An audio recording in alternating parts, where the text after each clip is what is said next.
Welcome to the Working CEO podcast, where we share real advice for busy business leaders. No business school BS, no sugarcoating, just straight talk about how to get work done. Food is the great bridge spanning divides between cultures and people. And for Kate Sullivan, a 4-time Emmy Award-winning broadcast journalist, it was the perfect entree, pun intended, to connect with some of today's most innovative, creative, and just plain exciting personalities over a meal at their favorite joint. She launched the popular multi-season To-Dine-for streaming series and podcast and joins us today on The Working CEO. Hi, I'm your co-host, Susanna Song, VP of Marketing at Highwire Networks.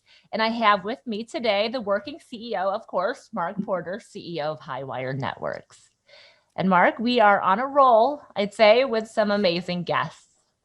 Yeah, you keep bringing some awesome people to the table, and I'm very excited to get the chance to talk with Kate today. Yeah, today is no exception because Kate is one of the loveliest and talented journalists and storytellers I've had the fortune of knowing, because Kate and I worked at CBS News in Chicago back in the day. She anchored both in Chicago and New York City. And I would say she's now living out a dream, right? As a creator, producer, and host of this hugely popular show, To-Dine-for. Kate, and you can watch this where on PBS and Netflix? Yes, thank you. First of all, thank you, Susanna. It's wonderful to see you. And Mark, great to be with you this morning. Thank you so much for having me. Yeah, To-Dine-for you can find on PBS, and then it's also streaming on Amazon Prime. So we started this about 5 years ago, and we're now working on our 5th season of the program. About 2 years ago, during the pandemic, we also started a podcast because, frankly, I did not know what was going to happen. I didn't know if my series was forever, kaput because of restaurants. And I decided to start a virtual series that would be a podcast. We're now in like our 70th episode on To-Dine-for the podcast. So yeah, it's been quite a journey since we worked together at CBS Chicago. Yeah. Kate, and go ahead, Mark. So Kate, coming from journalism to this totally unique format that you started here, what was the big moment where you thought, you know what, I'm gonna go do this on my own? Yeah, right. No, being an entrepreneur is no easy feat, and certainly trying to do something on your own is very, very difficult. For me, it was taking stock of my entire career. Back in 2015, I was let go from CBS. And it was sort of like a pivotal moment for my career journey, because I thought to myself, you work so hard, and then all of a sudden it was like a balloon that popped. Mm-hmm. And I thought to myself, do I want to continue on this path, or do I want to try something new? And I really spent a lot of time thinking and soul searching. And for me, it was going back to thinking, why did I get in this business in the first place? Why did I want to be a journalist? And what was it specifically that I really loved about the job?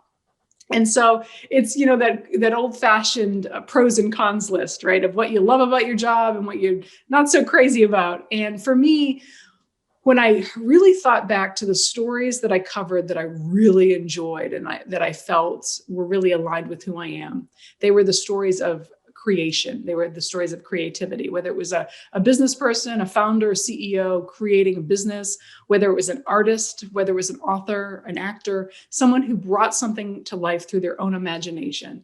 Those were the kind of stories that I really loved. I'm also a huge restaurant person, foodie, and the idea of interviewing someone at their favorite restaurant was something I always had in the back of my head, because I know that when two people sit down to a meal, it's a different dynamic than if you're in a conference room. Mark, where Absolutely. Are you from originally? I'm from the Chicago area. I'm from Downers Grove. Okay, so if I asked you where your favorite restaurant is in all of Chicago, you might take me somewhere in the city. You might take me somewhere in Geneva. You might take me somewhere in Downers Grove. Do you have it's kind of, I don't mean to put you on the spot. I know. I love how the interviewer of Kate Sullivan is coming out. Yeah. This is like a conversation with Susanna. All of a sudden it becomes an interrogation at some point. So always good. My favorites are anything. Actually, my favorites would be in Key West, where where my second home is. So it would probably be down there where I could walk to and from dinner and not have to worry about a car and enjoy some really fine food. And have a cocktail in hand when you do it. If you take the golf cart, right? You can have we actually walk, and we are notorious for having the condo must always be stocked with the red Solo cups. We're That's so classy as to walk into a 5-star restaurant with the family, and the first thing we have to ask for is where's the garbage to dispose of our empty cups. So and they're used to it in Key West for sure. Yeah, it's not. Right? As long as you're not hurting anybody, you can pretty much do whatever you want. That's why you go there. Yeah. So, but it's actually an interesting concept because it's actually a place where I take people if we're doing an acquisition. I take the principals down there when I can, or if I'm contemplating a significant hire or partnership, I've taken people down there, and I do it with the sole reason of getting them away from reality. And you can't be any more detached from reality than wandering around the streets of Key West. And there's no agenda. We just walk and talk for 2 days, maybe go fishing, spend some time. But it is because it gets everybody out of their element.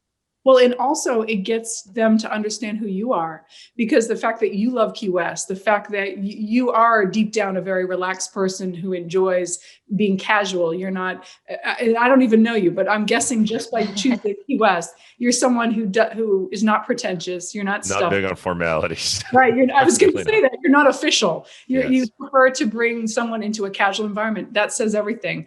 I know Susanna with her Korean roots and her love of cooking.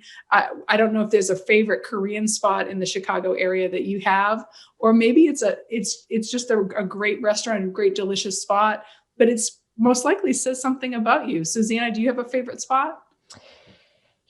Probably in Chicago would probably be Chosunok, which is in Lincoln Square. And Right. I love Korean food in general, but I love the Korean barbecue where you're sitting around your own grill. Yes. You get to grill, the meats together. And what I love too is talking about my culture and the different foods and explaining how I grew up and how we ate around a table and shared everything. It's not, it's funny because when I first started dating non-Asian men, it was like I would start eating my food, eating theirs, and they're like, wait, that's yours and this is mine. I'm like, well, we're all supposed to share. That's how I grew up. So I do that too, but it has nothing to do with being Asian. I just like other people's food. So you can see that just by taking someone to their favorite spot, they're really revealing a little bit about them. Yes, it's about the food, because at the end of the day, I just love a delicious meal. But that's really not really why I do it. The food is not why I do it. It's the fact that it is a storytelling vehicle to share someone's story. And it's also a way to get someone to be more themselves. And in this program, unlike my past world of journalism, there is a very different set of rules with To-Dine-for, and what I'm trying to accomplish with the program and what I'm trying to achieve for the viewer. And it's always with the viewer in mind.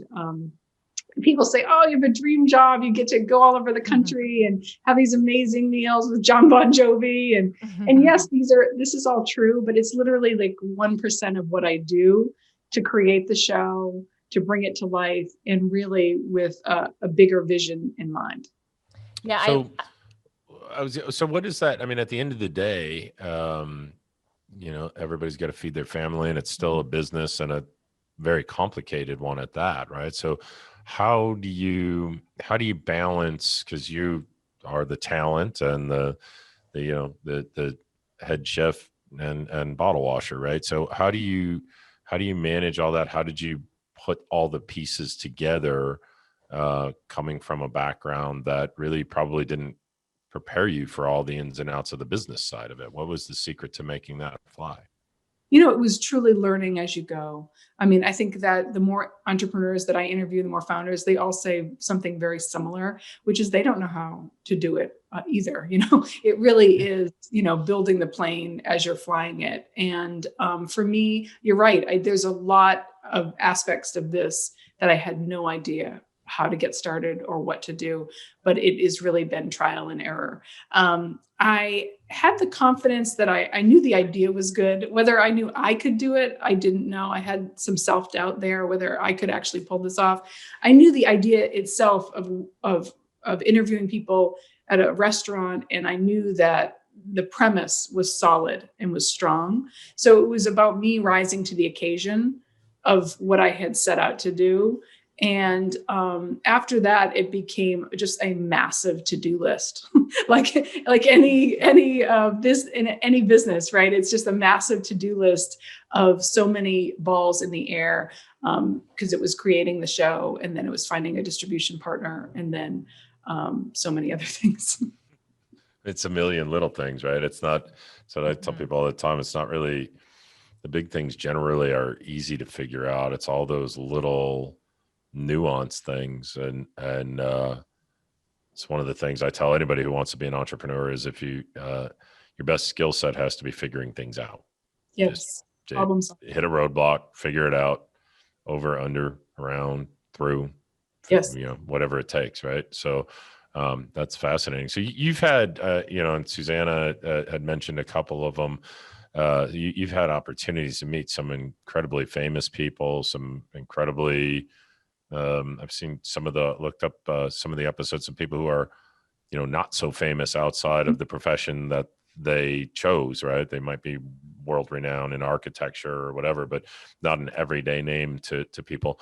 When you look across the list of the people that you've had the opportunity to sit down and dine with, is there a common thread throughout all these things? Is there something that they share that's unique?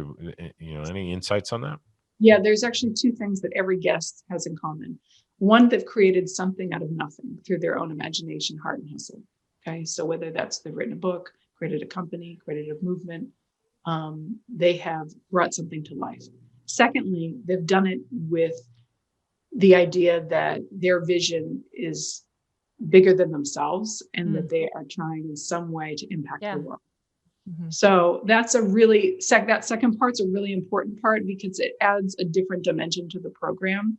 A lot of people have created things. A lot of people have started businesses, but have they done it with a vision bigger than what they've created to really help humanity?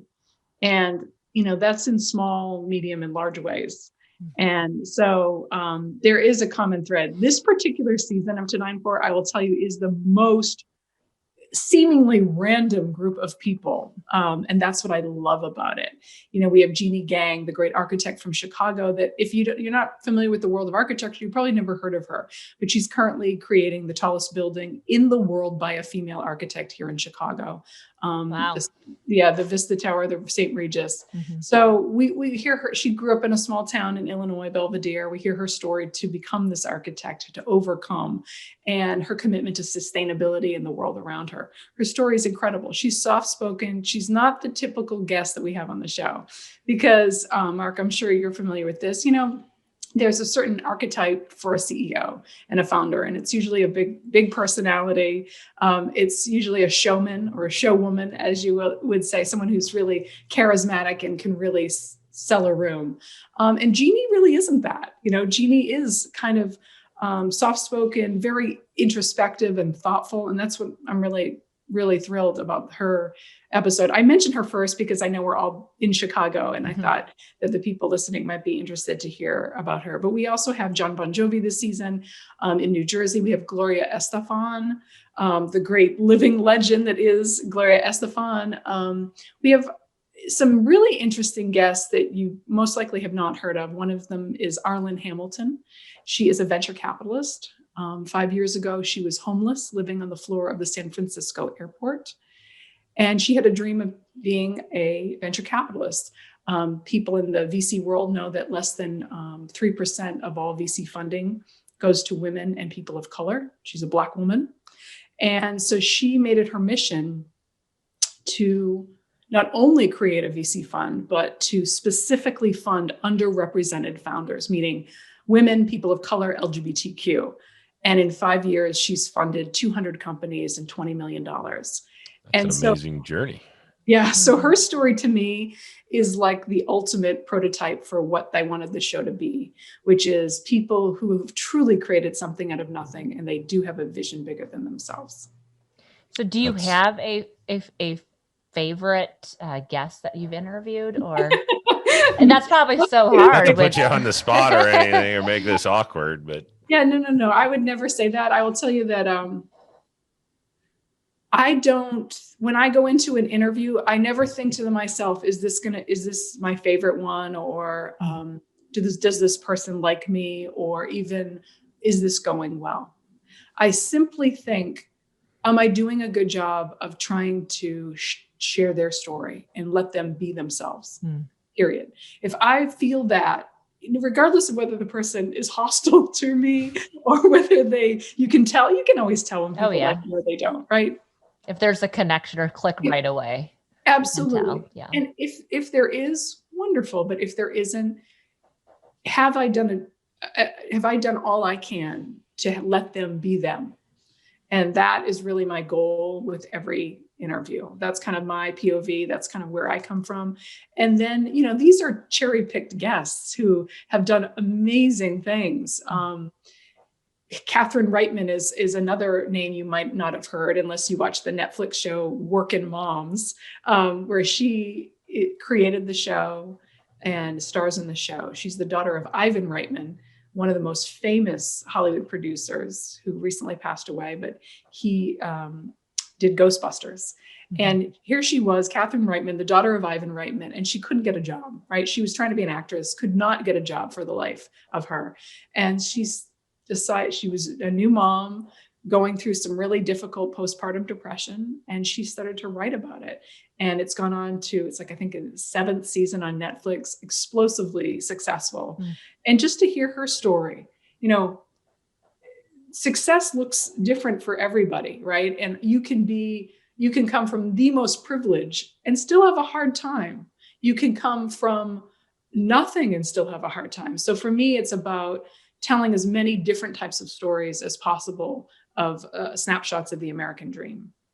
Kate, you did a great job with that question. I was going to suggest that you should have answered it with a question to Susanna about which one of her kids is her favorite. So, turnabout being you fair have play. To ask. I mean, I'm sure she gets that all the time. Oof, gosh. It's funny. I don't know if Susanna, I don't know if you saw my episode with Kevin Kwan, who wrote Crazy Rich Asians.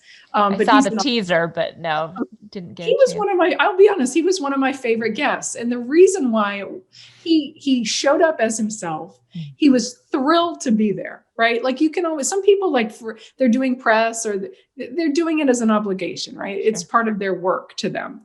But some people really are in the moment and just thrilled to be there, thrilled that they were asked, and ready to tell their story. And he really did love the garlic noodles at Crustacean in Hollywood, which is where he chose this amazing restaurant in Hollywood. And the story of the restaurant was great. He was so comfortable and wonderful. So I would say Kevin was one of my favorites. Well, Kate, what's interesting is when you talk about people who've created something or generally have this common thread that it's about something greater than themselves. The journey, as you're probably experiencing on your own, it morphs over time, right? You start this thing for a reason. And the one thing that we see over and over again with the people that I've mentored, people that we're interviewing for the podcast, is that how it changes and how you have to kind of keep reinventing to keep it fresh, not just for your intended audience or your customers and to be relevant, but as much for yourself as well, right? Because your reasons for doing what you do start to change over time as you have some success, as you have some maybe get more comfortable along the way. It becomes challenging if you don't find a greater purpose, right? That's one of the things that I see. Good point. It really is. I will tell you, it's a great point for a lot of reasons, not just for the guests that I'm interviewing. And you're right. They probably, like, I think to my very first episode of the show that aired, was Howard Schultz, the Starbucks former CEO, Yep. probably one of the most famous CEOs of our generation for what he built and who he is. And I remember after that, doing that shoot in Seattle at this Middle Eastern restaurant named Mamnoon, really cute little spot.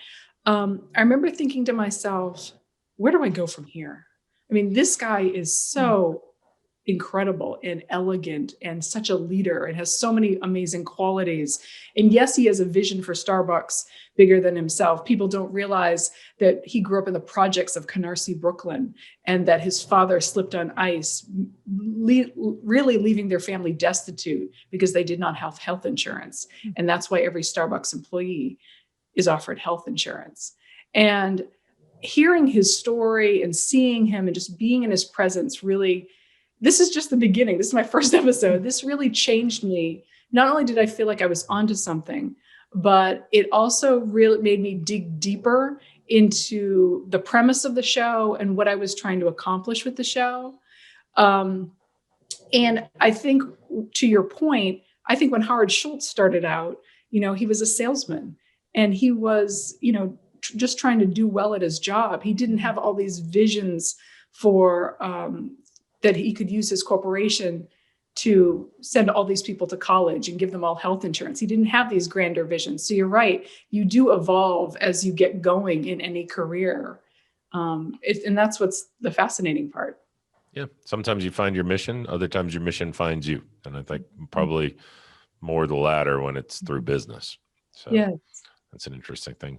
One of the things, Kate, that we ask everybody, it's the only thing that we ask everybody. The only thing, as we talk about, I'm not big on formalities or even always consistency, and we don't do any prep or talk to our guests before because we want it to be, off the cuff. We want it to be genuine because leading a business, building a business is not for the faint of heart, and we want it to be candid, right? But so when we look at the one thing that I believe everybody has to offer to somebody else, if you've had some success at it, or maybe not, but been doing it, right? You can learn a lot from success or failure. Is what would you tell yourself now that when you look back, what would you tell the 4 or 5 year younger version of yourself as you were just getting started? That you either didn't know or would be a piece of valuable advice that you could give yourself? It's possible. You can do it. Hang in there. Hang in there is a good one. Yeah, There's a lot of that. Probably. It can be done. Yeah. Because there were days that I just didn't think it was going to happen. Just trying to get the show off the ground, find a distribution partner. I also find funding for the program. So I'm actively reaching out to CMOs of companies. Will they sponsor the program financially? I've never been a salesperson. I've never done marketing. Trying to explain the concept of the show, the viewership of the show enough that they would want to put their ad, in PBS terms, they call a spot message, into the program. I mean, that is very, very difficult. That's more difficult than creating the show. That's more difficult than, for me it is anyway. It wouldn't be for somebody else. It would be opposite for somebody else. The creating of the show would be the hard part. I would say the one thing I think, having interviewed so many entrepreneurs and then having lived this entrepreneurial journey, that I think defines whether you're up for the entrepreneurial path. It's one thing, not one thing, but the most important thing for me is, can you sustain risk? Because to me, like, some days the risk of what I've taken on it hits me like a tsunami. I mean, it really does. The risk of going out on your own without a salary, trying to make it work financially, trying to create this show is sometimes just, wow. It's just like, it hits you. And so I don't think everyone's up for that. And that's okay. I understand that. For me, my why. That's a big one. Yeah. My why is big enough that it allows me to overcome that. But if my why wasn't big enough, there's no way I would take this on. I mean, I was an anchor. I anchored the morning news in New York. I anchored the evening news in Chicago for 5 years. I mean, there are other paths I could be taking that are a hell of a lot easier. So, and the same is true for anyone listening. There are paths you could take that are a hell of a lot easier. So you have to really dig deep to see, what kind of risk tolerance you have. Yeah. I'm 22 years into it roughly, and I'm still waiting for those waves to go away. Really? They never, well, when you talk about risk, the risk changes, right? If you're smart with your money and you have some success, invest. Yeah. If you have a little success and if you invest wisely, and by the way, you better, if you're going to be an entrepreneur, you better be smart with your money. We saw recently, was at a show and saw somebody bragging about how much money they lost gambling and how expensive the show was, after having told me the night before that they had taken double-digit millions from a private equity fund. And I was blown away. I felt like trying to find that private equity fund and saying, this guy needs a babysitter. Like some real red flags there, my friends. But it's still that the risk becomes different. It becomes about your brand, or what happens as your culture changes over time. As you go from 20 employees to 300 employees, there's going to be waves of turnover that are necessary, right? Destructive creation, if you want to call it, creative destruction, whatever you want to call it.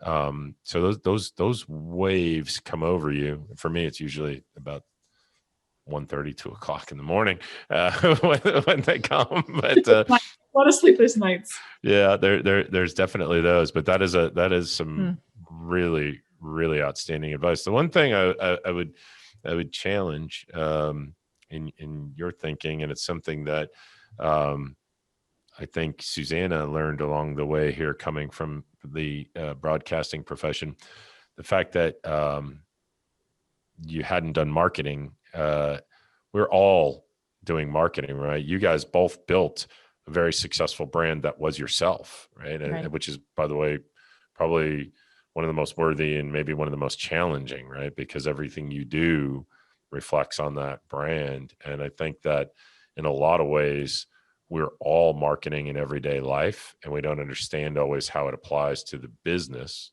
because marketing and business might be the most complicated concept I've ever had to learn. It took me probably till the last 4 or 5 years of my career before I started, and only because a friend lent me a marketing professional who worked for him, and she taught me more in 8 hours than I had learned in the prior 15 years. So, which spurred me to go out and hire somebody like Susanna. But I think you guys have both done an amazing job of building your brand. And I think that people need to understand and not underestimate the value of that marketing and the value of authenticity in their brand on top of it, which is something you guys both display probably from your past, and it's also probably just a reflection of who you are as people. But you're doing a hell of a job at it from the way it looks, and whoever does your digital marketing is phenomenal. So you get all the credit. So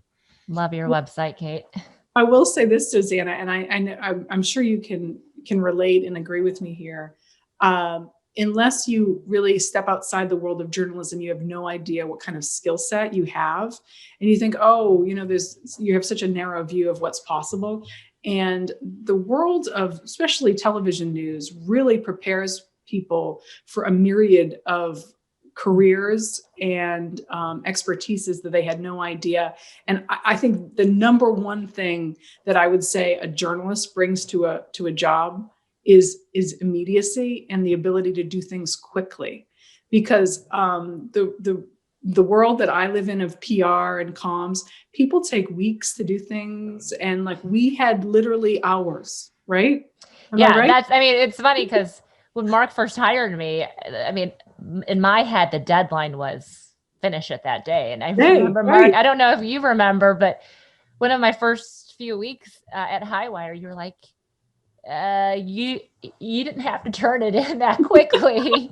You have more, there are other stakeholders that we need to discuss this with. And I'm so used to, turning stories around quickly. Yeah. Hey, that's the nicest I ever get when I say I don't like it. Oh, gee. That's funny. Yeah. Okay, say it as it is. Susanna would see right through it now after years working closely together. She would know that meant there was something wrong, and I was trying not to tear it apart. So, because that I'll tell you the one thing with marketing, and she can also attest to this, is when there's, even if it's even a little bit off, it can't leave. So it's got to go back and be redone, right? That's critical. It's clear, again, from just the little bit of time I've spent on your website. You guys do a fantastic job of telling the story of your product. It's fantastic. Thank you. I appreciate that very much. It means a lot. Well, thank you so much, Kate. Kate Sullivan. I hope everyone listening and watching will get a chance to tune in to Dine For. If you have feedback or questions for Kate, Mark, myself, feel free to reach us at podcast@highwirenetworks.com or just leave a comment. And be sure to join us for our next episode, Win-Win, Putting Value in Valuation with Stephen LaMarche. Until next time, I'm Susanna Song. And I'm Mark Porter. And this is The Working CEO. Thank you for listening. Please subscribe so you don't miss the next episode of The Working CEO. Remember, whether your collar is blue or white, roll up your sleeves and let's get real. The Working CEO is made possible by Highwire Networks, a leading global provider of technical, professional, electrical, and managed cybersecurity services, serving businesses in more than 180 countries. To learn more, visit highwirenetworks.com.